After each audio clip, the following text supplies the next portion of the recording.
Qual câmera? Qual Qual câmera? câmera? Tem uma só. Qual câmera?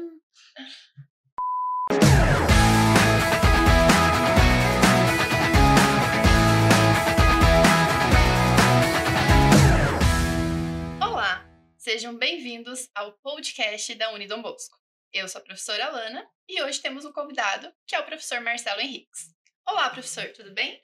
Olá, Alana. Olá, professora. Olá, pessoal. Tudo certo? Um prazer estar aqui contigo. O prazer é nosso. Para começar, eu gostaria que o professor falasse um pouquinho sobre a sua formação, sobre a sua experiência. Bom, então eu sou geógrafo de formação, eu sou mestre em educação e novas tecnologias, sou doutorando em educação também, e atualmente eu sou coordenador do curso de Geografia e Gestão Ambiental do Unidom Bosco. E falando, né, nessa questão de pesquisa, a minha área de pesquisa é em educação ambiental. Então, desde o mestrado, desde a graduação, na verdade, o meu TCC foi com relação à educação ambiental e continuei a pesquisa no mestrado e atualmente no doutorado. Que bacana, professor. E hoje, né, considerando inclusive aí a expertise do professor, o que ele já tem tratado, a área dele, a gente vai falar um pouquinho sobre temas relacionados à questão do meio ambiente. Para começar, então, acho que seria interessante a gente conceituar o que é o meio ambiente. Olha, é muito importante, professora, a gente entrar nesse ponto, por quê? Porque parece assim que o meio ambiente é o quê? Vegetação. Você vai perguntar para alguém, é a natureza. E não. Quando nós falamos no meio ambiente, nós estamos falando tudo que rege a vida. Então, por exemplo, quando nós falamos em nós, seres humanos. Então, quando nós falamos nessa questão do ser humano, nós estamos falando do saneamento básico, da importância do saneamento básico para a nossa vida, da alimentação, e, obviamente, dos elementos que constituem a natureza. Okay? É interessante que a gente entenda isso, por quê? Porque às vezes nós, seres humanos, a gente sai de cena, né, no nosso discurso. E não, nós pertencemos ao meio ambiente. Né? Inclusive, é um termo meio ambíguo, né? Meio e ambiente, mas é porque a legislação nacional utiliza o termo. Mas a gente tem que entender que nós estamos inseridos no ambiente, nós fazemos parte dele. Né? Então, é tudo que rege a vida dos seres que envolvem o ambiente. Que legal. Eu acho que nesse caso até, né, vou trazer um pouquinho da minha contribuição, né, da área da história. A gente tem uma dicotomização entre o que é o conceito de natureza e o conceito de meio urbano.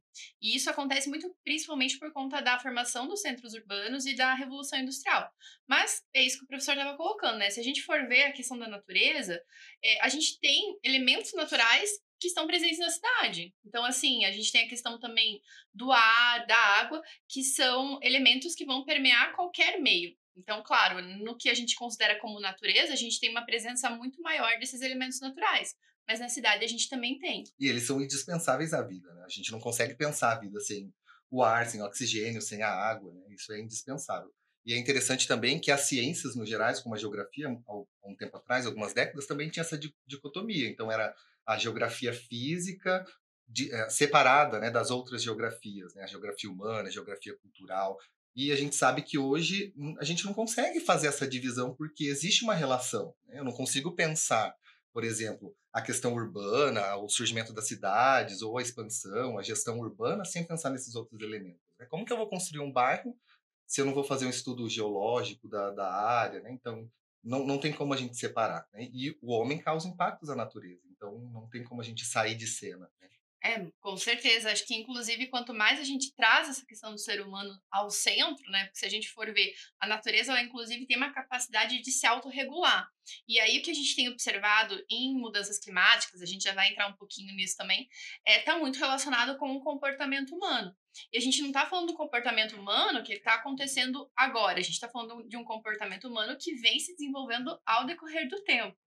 Nesse sentido, acho que dá até para a gente falar um pouco sobre a questão do antropocentrismo, né? Colocar essa questão aí do ser humano em relação com a natureza. Sim, a gente tem que entender que essa visão, principalmente quando nós falamos aí do capitalismo, né, de várias teorias e vertentes, a gente se coloca ao centro de todos dos palcos das realizações. Né? Então, isso é o antropocentrismo. Nós, seres humanos, ao centro. E a gente tem que entender que nós coexistimos com todas as outras coisas. Tanto é que existem alguns autores, na minha pesquisa, né, nós trabalhamos com um mundo mais que humano. Né? Como assim mundo mais que humano? É porque insere todas as outras coisas. Nós coexistimos com a vegetação com a natureza, tudo, tudo está no mesmo patamar, todas as coisas, né? Quando eu falo coisas, são todos os elementos. E a gente tem uma interdependência, a gente tem uma relação, então é importante que a gente saia, né, dessa visão de que o homem domina a natureza. Nós não dominamos a natureza. Isso a gente tem percebido nos últimos tempos, por exemplo, Dubai, as chuvas artificiais, né, que foram introduzidas. Ah, há alguns meses eles não tiveram controle das chuvas e a cidade teve índices de alagamento, né, para a gente entender. A gente consegue ter tecnologias que a gente pode ter alguma interferência, mas a natureza ela sai do nosso controle. Então é importante que a gente entenda que nós não somos superiores à natureza. Nós dependemos e nós coexistimos junto a estes elementos. Com certeza, eu acho que esse é um ponto bem importante, até porque o que que acontece, né? Esse exemplo que o professor trouxe, a gente está vendo uma situação onde que por conta de diversos tipos de tecnologia que já foram criados sem considerar o impacto no meio ambiente, geraram ali uma necessidade, né, que tivesse chuvas artificiais em Dubai, e aí se cria uma outra tecnologia para tentar suprimir algo que já foi causado por uma tecnologia que não considerou o meio ambiente, que colocou o ser humano no centro. E o que a gente vê, e isso é muito interessante porque eu acho que até ultrapassa os muros da academia realmente, né? É uma discussão que está cada vez mais popularizada, e aí, claro, a gente vê um pouco de tudo, né? A gente tem muita questão de senso comum, então muita gente achando que ainda é um alarmismo que não faz sentido e tudo mais, mas a gente já vê que realmente é uma discussão que tem ultrapassado, tem extrapolado esses limites, e as pessoas têm falado sobre isso, as pessoas têm percebido, até porque a gente tem alguns sinais, né, que estão se modificando.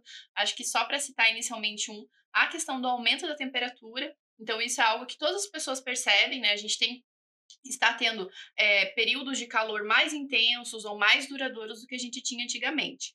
E aí, para a gente colocar até um pouquinho aqui essa questão, né, relacionando como que é esse conhecimento da academia com esse conhecimento que está fora, tem uma pergunta que eu acho que muitas pessoas se fazem no sentido de, então, essas mudanças climáticas, considerando isso que está acontecendo, significa que o mundo vai acabar?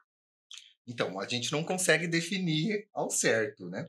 Mas o que a gente pode perceber é que ao longo da história, né, do desenvolvimento do nosso planeta, existiram eras glaciais. Então, é natural que o planeta aqueça e resfrie. Inclusive, nós tivemos a extinção, né, de várias extinções ao longo da história do nosso planeta. Entretanto, o que acontece? Nós, seres humanos, intensificamos o que é natural. Então, nós intensificamos o aquecimento, intensificamos o efeito estufa, e isso faz com que acelere fenômenos que deveriam ser naturais, né? Então, eu gosto de trazer que nós temos os dois lados, né? Nós temos muitos cientistas, pesquisadores extremistas. Então, tem aqueles que dizem que não, que o mundo vai acabar amanhã, e tem aqueles que não, imagina, o mundo não vai acabar, vai ser só daqui a alguns milhões de anos. Então, a gente não consegue datar algo, né? A gente sabe que nós estamos causando muita interferência no nosso planeta. A gente sabe que o mundo não vai acabar daqui 10, 20, 50 anos. Mas a gente tem que pensar, isso é ser sustentável, é pensar nas gerações atuais e nas gerações futuras, é pensar no meu filho, no meu neto, né? Isso é ser sustentável, é pensar nas gerações futuras. O que a gente percebe é que nós estamos extraindo toda a matéria-prima possível, como por exemplo o petróleo, que Uhum. isso sim, né, está marcado para ter um fim, porque o planeta, né, ele leva aí, dependendo da região aí, milhares de anos para produzir, né, o petróleo. Uhum. Então não é algo que surge de um dia para o outro. E a gente está esgotando as fontes, né?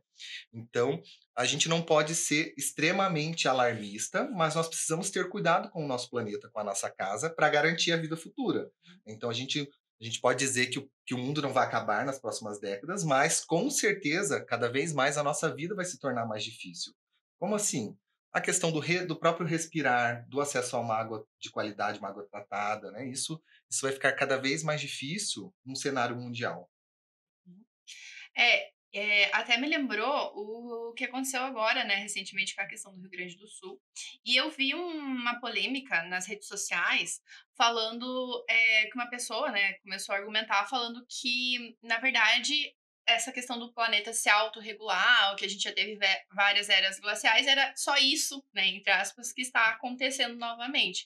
Mas acho que é muito importante frisar essa colocação que o professor colocou, que apesar de a gente ter mudanças climáticas que são cíclicas, que são previstas, de certa forma, na própria composição territorial, na composição geológica do planeta, a gente tem uma interferência humana que ela realmente é inegável. Né? E a gente não tem, na verdade, nenhum outro contexto histórico, por exemplo, que a gente possa comparar. Então, dizer, a gente teve um outro momento onde os seres humanos influenciaram tanto no meio ambiente, na parte da natureza mesmo, e o que aconteceu? A gente não tem isso, né? Porque é a primeira vez que a gente tem essa interferência tão intensificada.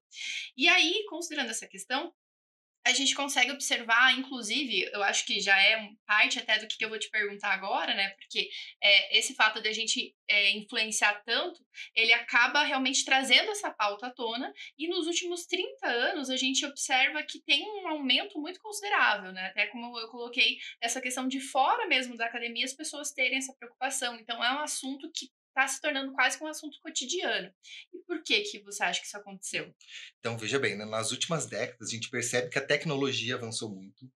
E com a tecnologia avançando, a gente troca de tecnologia muito rápido, a gente produz muito lixo. A gente tem o surgimento das mídias sociais, das redes sociais dentro, né, das mídias, e faz com que é como se fosse uma lavagem cerebral às vezes, né? A gente tá lá, mesmo que a gente saiba, inconscientemente tá lá, compre, compre, compre. Também a gente tem a questão do avanço populacional, né, então o crescimento populacional no planeta. E se tem mais gente, é mais gente consumindo, é pessoas ocupando o espaço, não é mesmo? Eu preciso de uma estrutura para que essas pessoas sobrevivam, né, exerçam as suas atividades. E então, tanto o campo científico, as pessoas começaram a perceber tudo isso, né? E Uhum. cada vez mais as linhas de produção elas estão mais avançadas, né? E consequentemente, para aquecer a economia, eu preciso de matéria-prima.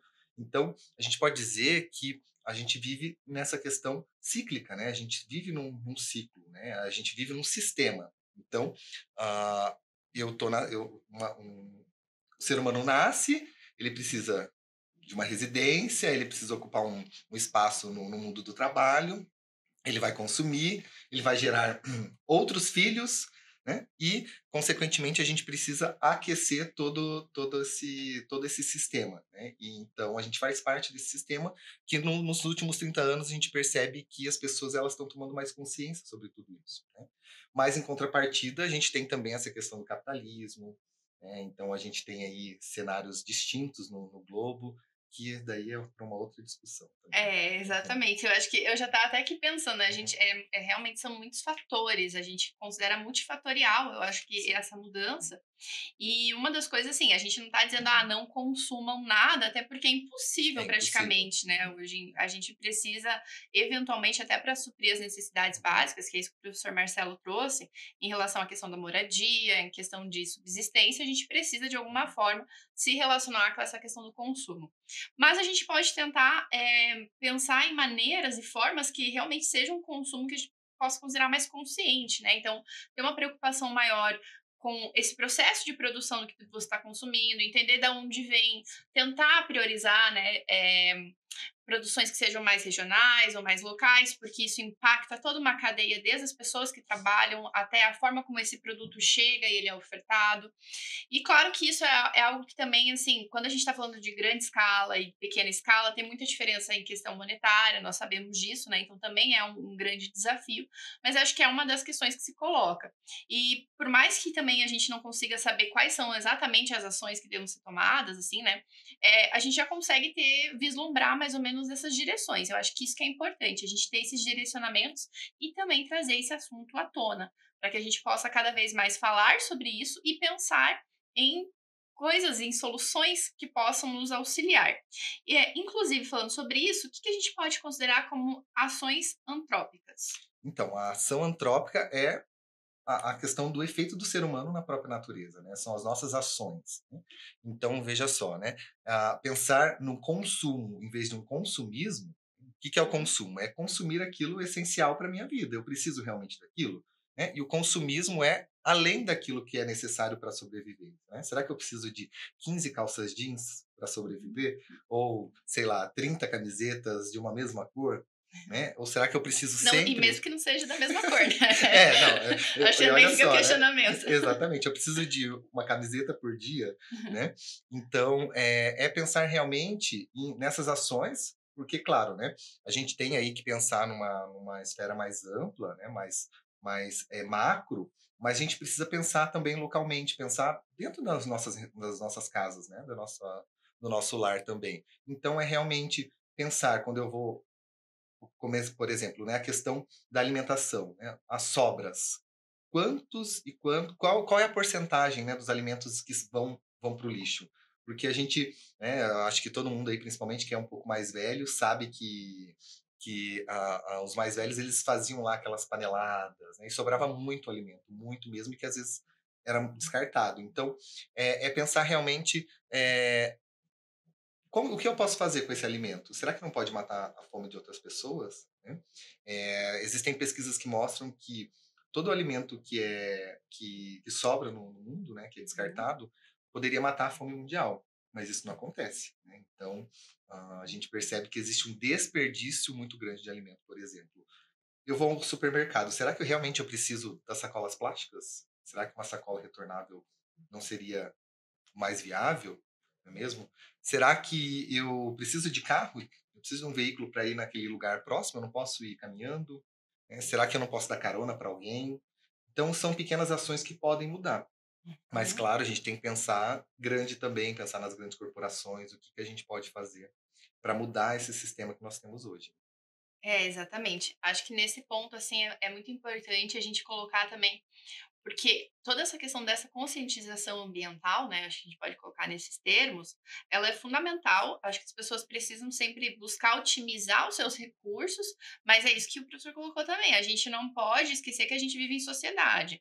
Então, responsabilizar o indivíduo unicamente não é a saída, né? A gente precisa entender que, assim como todas as pessoas têm a sua parcela, as empresas e as grandes instituições em geral também têm, inclusive, porque a gente vai ver que boa parte desses recursos, principalmente quando a gente está falando de fontes que não são renováveis, o professor trouxe aqui o exemplo do petróleo, são ações que acontecem voltadas para a questão das empresas, das instituições. Então, a gente precisa pensar coletivamente enquanto sociedade. E aí, pensando nesse sentido, né, o cidadão, ou o que a gente pode considerar que é uma pessoa comum, ela também tem essa responsabilidade em relação aos impactos no meio ambiente, que eu acho que era mais ou menos isso que estava colocando agora, né, sobre quais são as ações que a gente consegue mudar. E aí, para a gente ir mais para uma pauta polêmica também, né, que muita gente aí, eu acho que nesse caso a gente tem até alguma polarização em torno dessa questão, que é a questão do aquecimento global, né? Então, o que é o aquecimento global? Ele existe mesmo? E tem diferença em relação ao efeito estufa? Como que a gente pode abordar esse tema? É muito interessante, né, porque as pessoas acreditam que o efeito estufa é causado pelo homem. Não, nós agravamos o efeito estufa, né? Então, qual que é a diferença de efeito estufa e aquecimento global? O aquecimento global é o aumento da temperatura, ok? O efeito estufa é um efeito natural. Então, o nosso planeta ele é envolto por alguns gases, né? E o que o ser humano faz? Ele intensifica esses gases que estão envoltos no nosso planeta. Ok? E o que esses gases fazem? Eles mantêm uma parte dos raios solares aqui no nosso planeta, que garante o aquecimento do nosso planeta.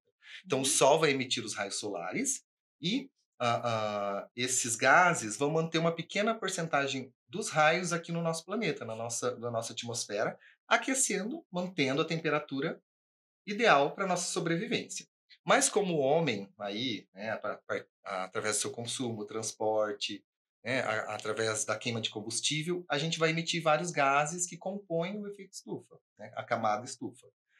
Consequentemente, a gente vai reter uma porcentagem maior desses raios. Consequentemente, a gente vai ter um aumento da temperatura. Né. Então, uhum. nós intensificamos o efeito estufa, que causa o aquecimento global. Né. Então, a gente tem que entender que é indispensável a vida o efeito estufa, porque imagine, né, existem camadas aí da atmosfera em que é menos 50 graus de temperatura, né. Então, é importante para manter a temperatura ideal para a sobrevivência do nosso planeta.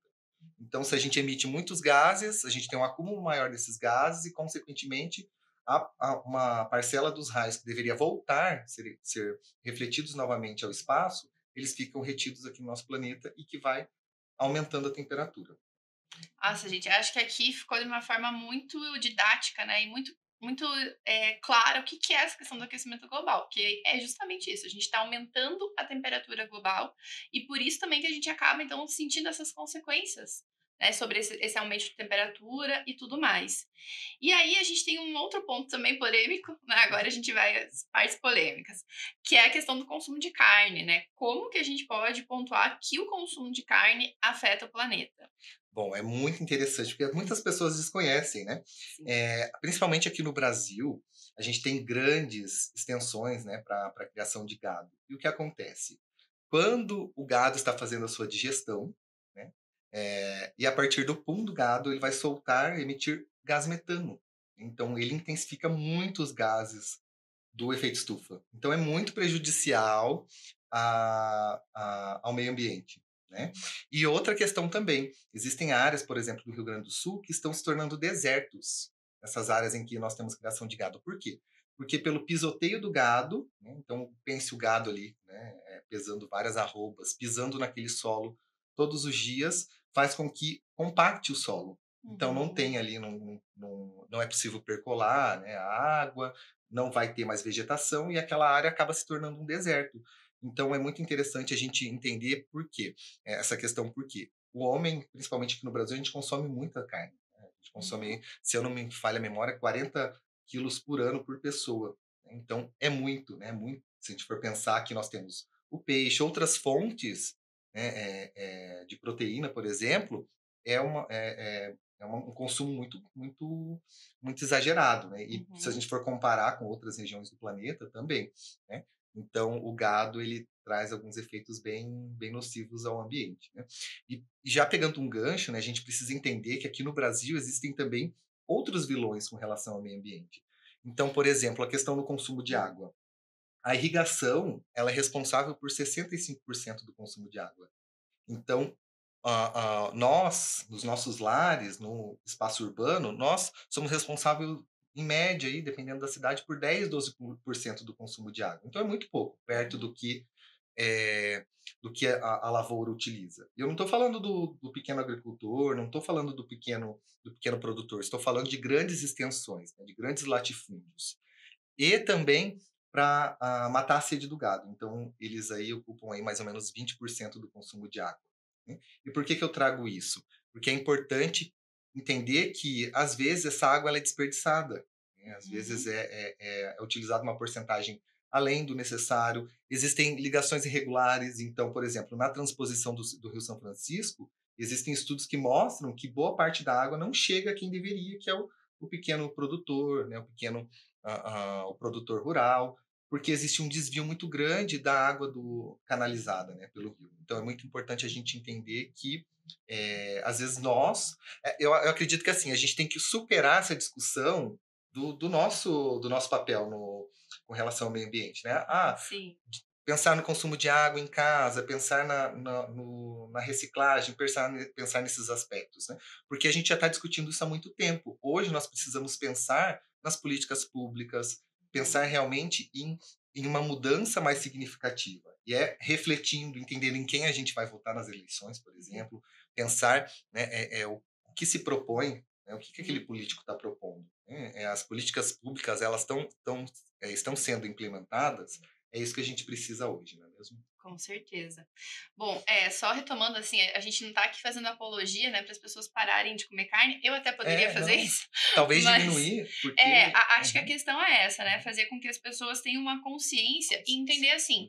Normalmente, o que que a gente acaba escutando muitas vezes? Ah, mas é um hábito cultural, né? Porque a pessoa cresceu tendo esse tipo de alimentação, porque é uma coisa que vem da família e tudo mais. Mas eu acho que a grande questão é que se a gente for comparar pelo menos ali da metade do século XX, né, a partir da década de 50, 60, para o contexto que a gente vive hoje, para a realidade que a gente está, a gente tem uma mudança muito significativa. Porque o que acontecia? Até esse período, ali, metade do século XX, a gente tinha uma grande produção do gado que era feita em zonas rurais por pequenas pequenos agricultores. Então, eram pessoas que tinham a vaca ali, mas dava até nome para a vaca, né? E aí, quando matava a vaca, A efetivamente, mimosa. a mimosa, aí consumia tudo daquela vaca, não desperdiçava nada, e não era algo frequente, não era, por exemplo, em toda a refeição. Né? E aí, a partir do momento que a gente tem esse processo industrializado, o acesso fica muito fácil. Então, as pessoas vão ao mercado para conseguir ter acesso a essa carne. E aí se torna uma questão de, não, mas precisa ser toda a refeição. Acho que vale esse questionamento, Sim. né? Se precisa ser toda a refeição, ou como o professor Marcel colocou, a gente não pode explorar outras formas de proteína, então fazer um balanceamento onde que você consegue trazer esse tipo de opção, né? E aí, para pensar realmente, porque essa questão é muito importante, de reciclar, de fechar a torneira quando a gente está escovando o dente. Eu acho que isso é uma coisa que já vem sendo realmente muito colocado. O que a gente está trazendo agora são alternativas e possibilidades que não são tão abordadas assim. E aí, acho que uma questão que é interessante a gente falar, até como a gente já está falando na questão da reciclagem, né? Se você quiser abordar um pouquinho sobre isso, e também já falar aqui sobre o que é a justiça ambiental, né? Esse conceito de justiça ambiental. Então, veja só, né? Aqui no Brasil, a gente tem uma grande questão com relação à reciclagem, né? Menos de 5% do lixo sólido é reciclado no Brasil. E daí vale, novamente, ressaltando aí as políticas públicas. O que é feito no seu município? Existe a coleta seletiva? Existe uma educação ambiental para que as pessoas compreendam o que é a separação do lixo, como fazer, onde levar? Então, a gente precisa dessas políticas públicas. São coisas básicas, essenciais, que a gente já deveria ter superado, mas não, né? Por quê? Porque as políticas públicas não atenderam, a educação no geral não atendeu nessa questão da sensibilização das pessoas. Então é muito importante, né, essa questão da reciclagem, né? Por quê? Porque a gente percebe que muitos materiais duram aí milhares, dependendo, né, milhões, não vão sumir, né? O lixo não é lixo. Depois que você coloca ele lá na lixeira, ele vai para algum lugar, né? Então ele acaba não sendo lixo. Existem estudos que mostram que daqui a alguns anos a gente vai ter mais plástico do que peixes no oceano. Né? Então, é muito triste. Né? A gente percebe que nós estamos afetando ecossistemas. Né? Então, hoje, se a gente for pensar no nosso. Em um dia, a gente acorda, a gente vai, passa, compra uma água, um refrigerante, depois vai ao mercado, é uma sacola. Então, é um produto dentro de um plástico, dentro de outro plástico, numa bandeja que vai dentro de uma sacola. Será que eu preciso consumir tudo isso? Eu vou lá pegar uma fruta, eu pego uma laranja e coloco dentro de um saco plástico, dentro de uma sacola, né? Então, a gente tem até um termo hoje que se chama pré-ciclar, que é pensar antes de consumir. Né? Então, eu, por exemplo, quando eu vou ao supermercado, eu não coloco caixa de banana dentro de um saquinho, por quê? Porque as bananas estão interligadas ali, eu vou chegar na minha casa, eu iria rasgar esse saco e colocar na fruteira. Então, eu já chego e coloco diretamente na fruteira. Então, ali eu evitei de, de, ah, ah, ah, de ter, né, um resíduo. Então é muito interessante isso. E pensando nessa questão da justiça ambiental, a gente percebe que essa questão do acesso, né, aos bens, como que eu posso dizer, que garante a sobrevivência, né, essa questão da equidade no acesso à água tratada, ao saneamento básico, que aqui no Brasil é muito importante a gente discutir. No Brasil, a gente pode dizer que nós temos vários Brasis. Então, se a gente vai de norte a sul, são realidades totalmente diferentes. Então, tem, por exemplo, o Maranhão, existem cidades em que menos de 10% da população tem acesso ao saneamento básico e água tratada. Enquanto em São Paulo, na capital, basicamente aí 95% das pessoas têm acesso. Então, olha só, duas realidades totalmente distintas, né, no mesmo país. E é muito importante essa questão do acesso ao saneamento básico, à água tratada, porque vai evitar inúmeras doenças, né? A gente tem erradicação de inúmeras doenças, por quê? Porque a água tratada ela garante que a pessoa não esteja ali tomando algo contaminado ou com bactérias, né, etc. Então é muito importante. Então essa questão da justiça ambiental é relacionado a essa questão, né, da garantia da sobrevivência através do que a natureza nos proporciona, mas também entender que se a gente pega as mídias, né, o que é noticiado, parece que o pobre ele é culpado das questões ambientais, né, dos desastres ambientais, mas não. Né, a gente precisa entender que as pessoas que têm mais acesso, que elas estão mais abastadas, digamos assim, elas têm, elas têm ali uma interferência muito maior no meio ambiente. Eu vou dar um exemplo muito básico para vocês, né? Em Curitiba existe um rio que é chamado Rio Belém. Então, o Rio Belém ele atravessa o município. Quando ele atravessa o centro cívico, que é onde estão os órgãos de administração pública do estado do Paraná, ele é retificado e canalizado, ou seja, né, ele está passando ali por baixo da via pública, ok? E ali existem inúmeros prédios residenciais de alto padrão em que o esgoto é despejado diretamente no rio. Então você, a olho nu ali, a paisagem é muito bonita, porque está tudo urbanizado, você vê aqueles edifícios de alto padrão. E esse rio ele vai atravessar uma comunidade carente, em que nós temos coletores de recicláveis, pessoas mais humildes. E visualmente aquilo se torna estranho para algumas pessoas. E as pessoas acabam culpando as pessoas mais humildes que residem ali pela poluição do rio, quando na verdade a maior porcentagem de esgoto que é descartado no rio é no bairro de alto padrão, né, que passa anteriormente a esta região na cidade. Né? Então a justiça ambiental é realmente entender, né, os papéis e a interferência humana, independente da esfera social, digamos assim, que a pessoa pertence, né? Porque hoje nós dividimos a sociedade em classes sociais no sistema que nós vivemos, e garantir que essas pessoas não sejam culpabilizadas e tenham acesso ao necessário para ter a sua sobrevivência. Acho que um ponto muito importante em relação a isso, essa discussão como toda, ela é muito importante, né? Mas um ponto que dá para destacar ainda é que muitas vezes também a gente vê justamente isso. Quando a gente traz uma pauta, vamos falar sobre saneamento básico. As pessoas, muita gente acaba tomando o seu referencial. Então pensa assim, eu não conheço ninguém que tenha problema com saneamento básico. Então por que eu vou falar disso? Isso não existe. Mas são realidades que às vezes elas ficam invisíveis porque a gente não tem acesso. Né? Ou a gente tem um acesso muito distante, a gente pensa que é algo que é muito pontual, quando na realidade a gente está falando justamente isso, de choques de realidades diferentes. Então, essa questão é muito importante, e quando a gente está falando sobre a pauta ambiental, eu acho que é fundamental a gente não partir do nosso referencial, né? A gente entender que essa questão, ela, como eu volto a reforçar esse ponto, é uma questão coletiva, a gente precisa ver isso de uma perspectiva que vai além da nossa interpretação, né? Que vai além dos nossos referenciais e das nossas vivências. Porque senão a gente fica realmente muito restrito, como o professor falou. Você olha ali, a paisagem tá muito bonita, mas o que tá acontecendo por baixo, né? Exatamente.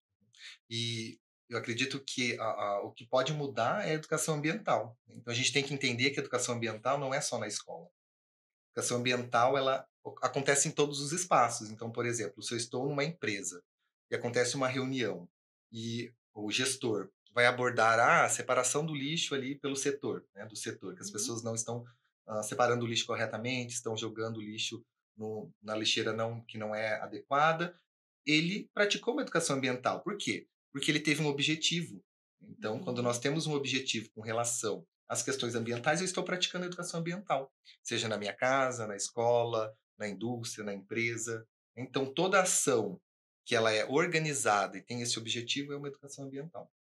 Acho que esse ponto é bem interessante, até porque a educação ambiental, ela é um dos ramos da educação, eu acredito, né? O professor até pode confirmar, que a gente tem uma abordagem muito prática. Então, a gente tem desde os referenciais teóricos, a gente tem muitas pessoas pensando sobre isso, escrevendo sobre isso, fazendo pesquisas, né, para tentar entender a partir dessa perspectiva mais coletiva, justamente, mas ao mesmo tempo também é uma educação que a gente consegue ver de forma muito aplicada.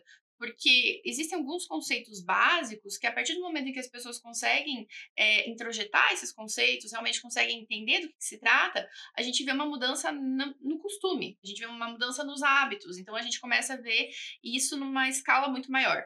E aí, eu acho que na questão, só para a gente já ir concluindo também aqui no nosso episódio de hoje, quando a gente tem essa retomada dessa consciência ambiental das pessoas, a gente começa a ter um posicionamento delas em relação à questão das empresas, em relação à questão da política, porque as pessoas começam a ter isso como algo pertencente a elas. E aí, se tem uma coisa que elas não acreditam, então, por exemplo, se a pauta ambiental se torna uma coisa relevante, elas vão começar a querer que a empresa que elas estão consumindo, né, os lugares que elas estão consumindo, as indústrias, as pessoas que elas estão escolhendo para representar, estejam minimamente alinhadas ali com o que elas acreditam. E aí, como eu falei, a gente precisa disso em uma larga escala, né? A gente tem que só deixar isso bem claro, porque realmente é algo que tem que acontecer de uma maneira um pouco mais massiva para a gente ter consequências, desdobramentos que sejam realmente mais efetivos, né? E com certeza continuar falando sobre esse tema, porque eu acho que é um tema que não vai perder relevância de forma alguma, muito pelo contrário, né? Daria até para a gente fazer mais vários podcasts sobre isso. Provavelmente vai ter mais algum falando sobre esse tema, né, ao decorrer aí. E é muito interessante. Então, vou pedir para o professor suas considerações finais. É isso mesmo, professora Alana. Se eu não me sinto inserido no meio ambiente, por que eu vou ter práticas com relação a ele, não é mesmo? Práticas sustentáveis.